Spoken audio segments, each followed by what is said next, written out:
A voz do síndico.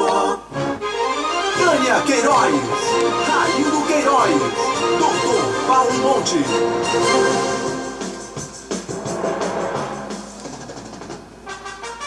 E é a voz do síndico, amigo ouvinte, junto com você. Você pode ligar, dar sua opinião, falar do seu problema, falar o que lhe aflige através dos telefones 3226-2620, 3226-2622, 3226-2623 e 3226-2624.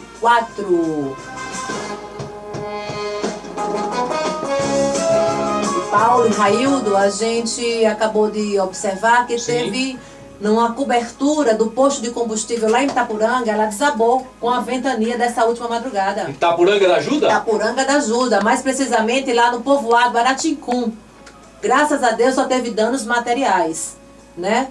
Mas deu um susto muito grande nas pessoas que estavam por lá. Não teve vítimas, graças a Deus. Mas segundo o Overlan Amaral, essas chuvas ainda irão permanecer aqui até fevereiro. Até fevereiro. Até fevereiro. Então cabe a você ficar atento.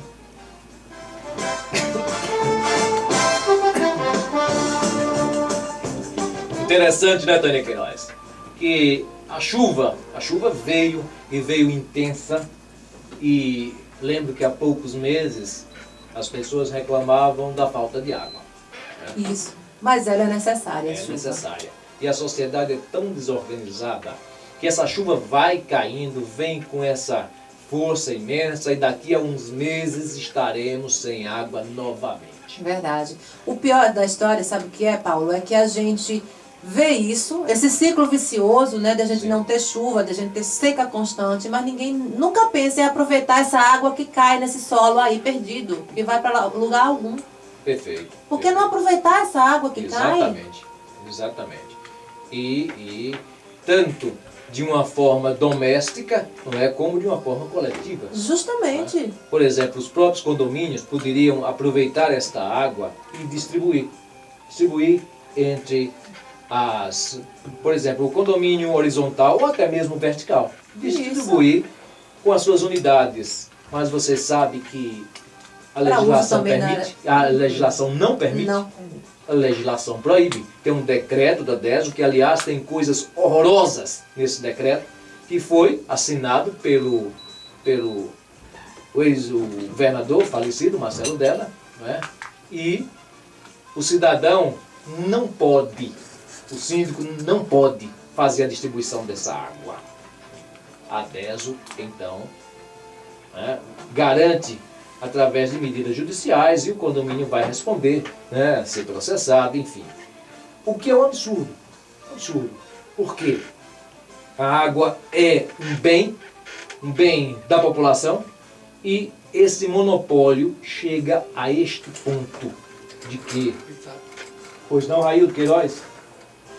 Porque as pessoas não podem aproveitar a água limpa, puríssima, que vem dos céus, não é?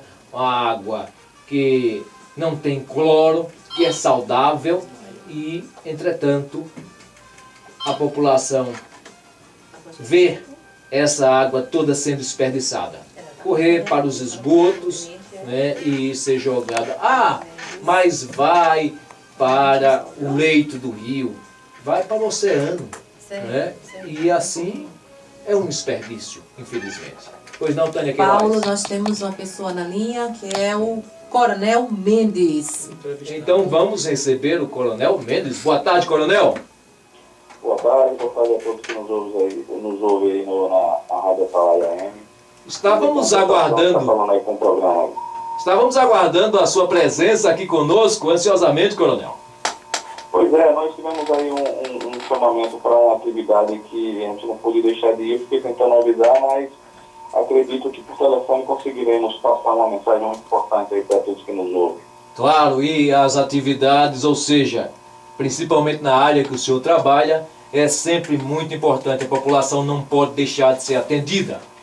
Para que o ouvinte possa entender, estamos falando com o Tenente Coronel José Erivaldo Mendes, ele que é diretor do Departamento Estadual de Proteção e Defesa Civil. Não é isso mesmo, Coronel? Exatamente isso. Essa é a nossa função, já estamos aí há 7 anos nessa atividade e a gente trata dos assuntos de defesa civil no estado de Sergipe. Perfeito.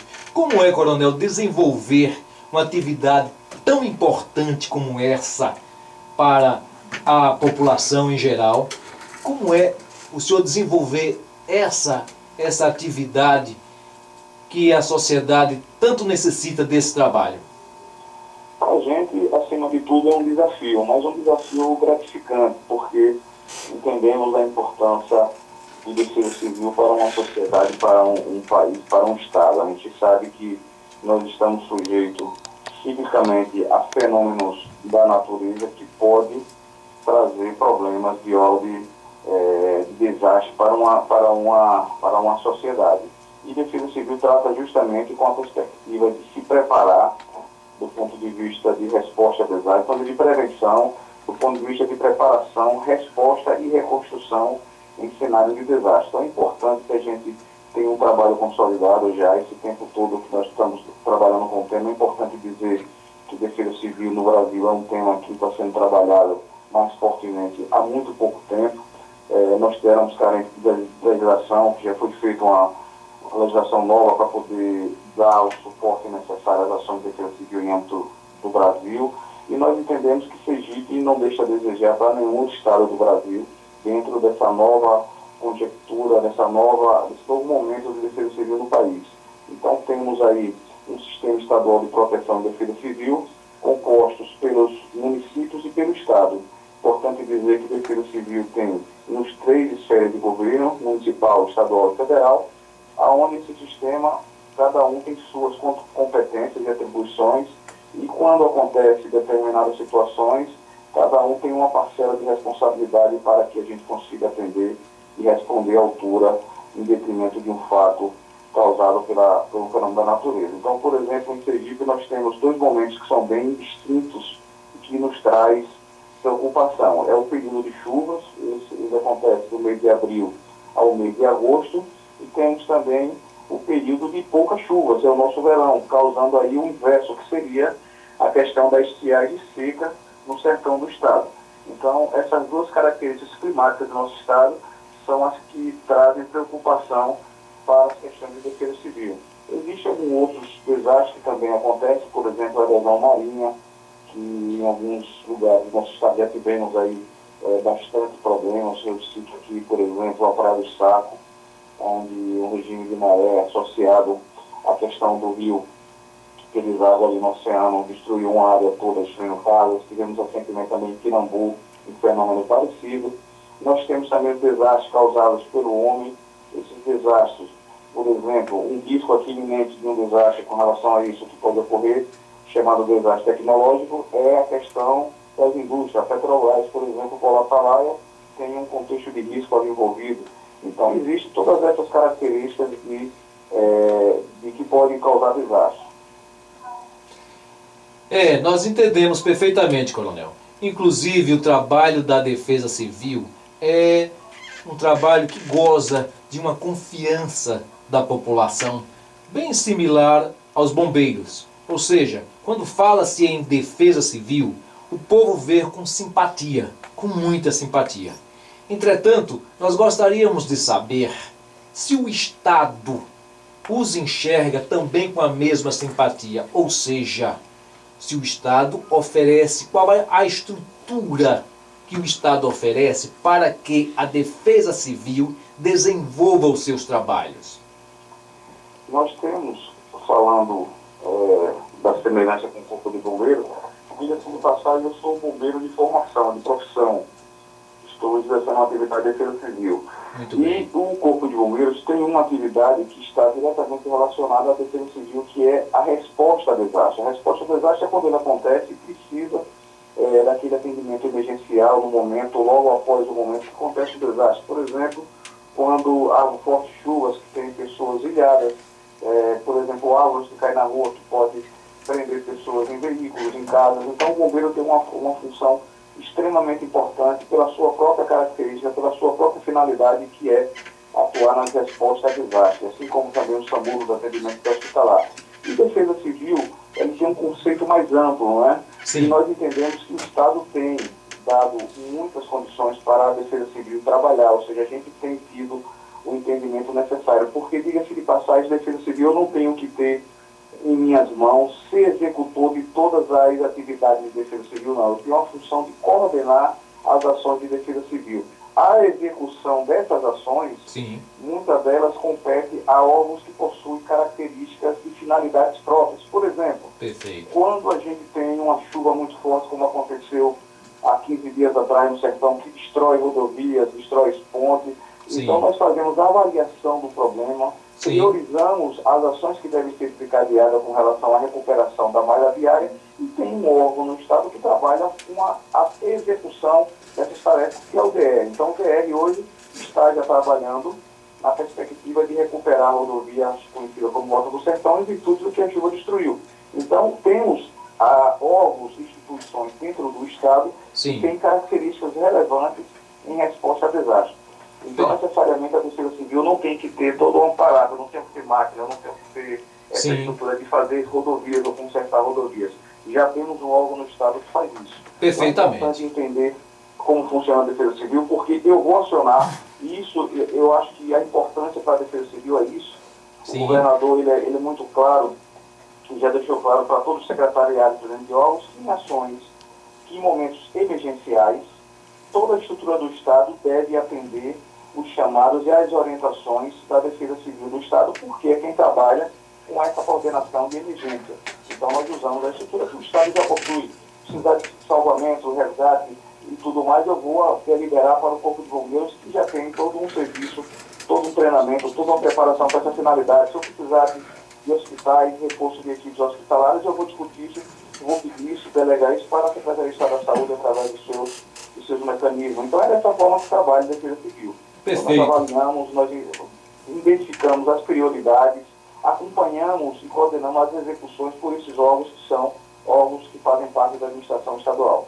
Entendemos, coronel. E, inclusive, nós estamos vivendo, Sergipe vive um momento ímpar, não é? Um momento muito difícil, com a presença desse desagradável Zika, ou chikungunya também, essa mutação que o mosquito vem sofrendo.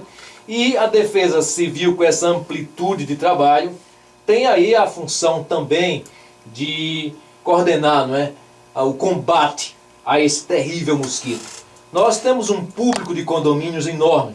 Eu gostaria de saber do senhor quais as orientações que o senhor podia dar aos nossos condôminos, aos nossos síndicos, para que eles possam ajudar a própria Defesa Civil a combater esse famigerado Zika.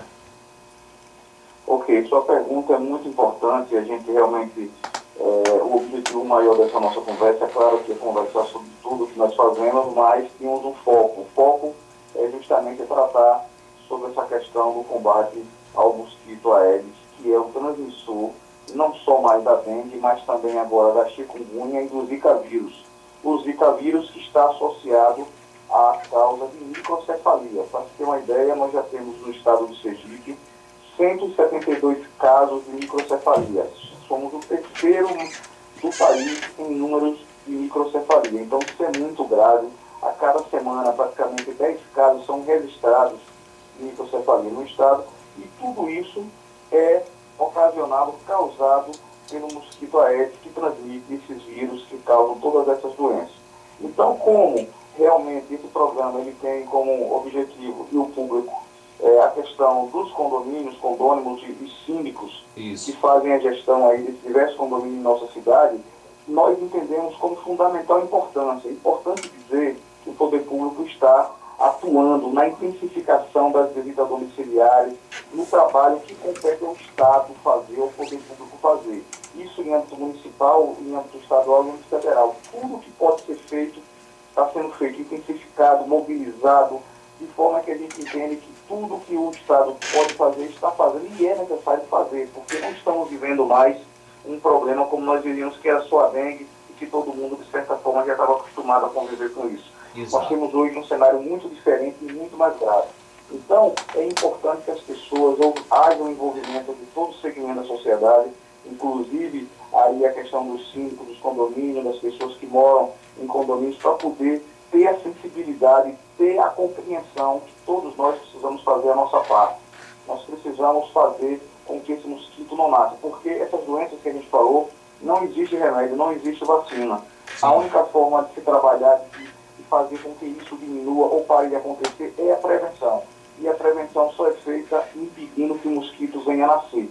Então, a gente precisa ter os cuidados necessários em nossas casas, fazendo as vistorias para verificar se não existe água parada atrás da geladeira. Nós sabemos que a geladeira hoje, que tem um sistema de gelo a seco, ela possui reservatórios que ficam no fundo da geladeira que acumulam água. Não sei se toda dona de casa tem essa consciência, mas existe isso. E já foi detectado focos de mosquitos dentro desse ambiente. Vejam só vocês. É verdade. Para se ter ideia, 80% dos focos do mosquito estão dentro das casas, nos quintais, nas águas paradas, nas caixas d'água que estão com água destampada, nos baldes de garrafas deixadas de forma inadequada nos quintais. Então a gente precisa, cada um de nós, fazermos a nossa parte, vistoriar a nossa casa, conversar com nossos vizinhos, com nossos familiares, de forma que a gente consiga realmente envolver todos, porque só assim nós conseguiremos ter êxito aí na nossa guerra que estamos travando contra esse mosquito, que tem trazido bastante transtorno aí para a sociedade, e especial a sociedade sergipana. Perfeito, coronel. E aquele fumacê que nós víamos sempre, era visto pelas ruas da cidade, passando. Agora nós não vemos comumente, coronel. O senhor pode nos dizer alguma coisa? Sim, com certeza. É importante que a gente entenda que o fumacê, esse tipo de trabalho, ele combate o mosquito na fase adulta. Sim. É muito mais difícil você combater o mosquito na fase adulta. Para você ter uma ideia, essa ação ela é uma ação complementar. O nosso foco, o nosso grande objetivo é cuidar dos criadouros, evitar que a água parada seja um criadouro.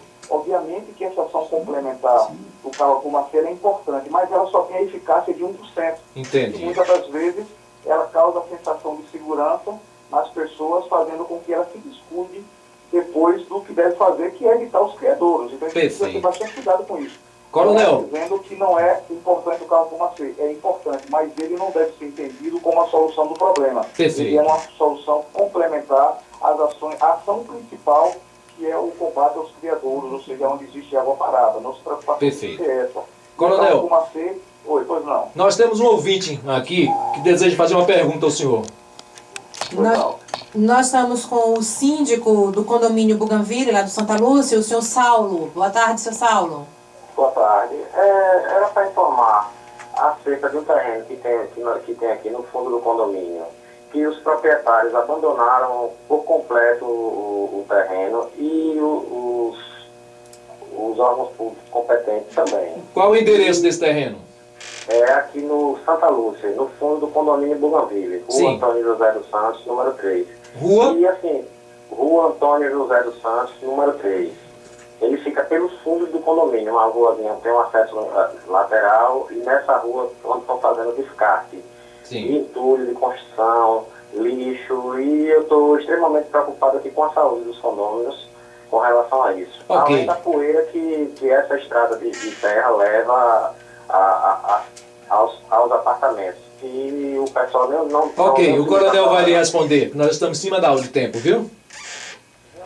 Coronel. O funcionamento aí do amigo aí é pertinente. A gente anotou aqui, vamos estar passando para a vigilância epidemiológica para poder estar fazendo uma visita aí no município, nessa localidade aí que foi citada aí ao lado do condomínio Bougainville no Santa Lúcia. Então a gente vai estar trabalhando isso aí para poder uma equipe fazer essa visita. É importante que as pessoas tenham esse cuidado, inclusive identifiquem os responsáveis por esses terrenos e essas casas que estão abandonadas para poder passar os endereços, inclusive os responsáveis a serem responsabilizados, porque quando a gente faz a nossa parte e o vizinho não faz, todo o trabalho nosso é colocado a perder, porque justamente as pessoas, nem todos estão agindo da mesma forma. Então é importante o envolvimento de todos. Coronel Mendes, eu gostaria de agradecer, nós estamos no final do programa, mas convidá-lo para que o senhor venha aqui pessoalmente para nós conversarmos mais ainda e colocar o programa Voz do Síndico sempre à disposição do senhor da Defesa Civil. Esse é um programa que tem uma missão social, que está com as portas abertas para recebê-lo a qualquer tempo, quando o senhor desejar. Tá certo?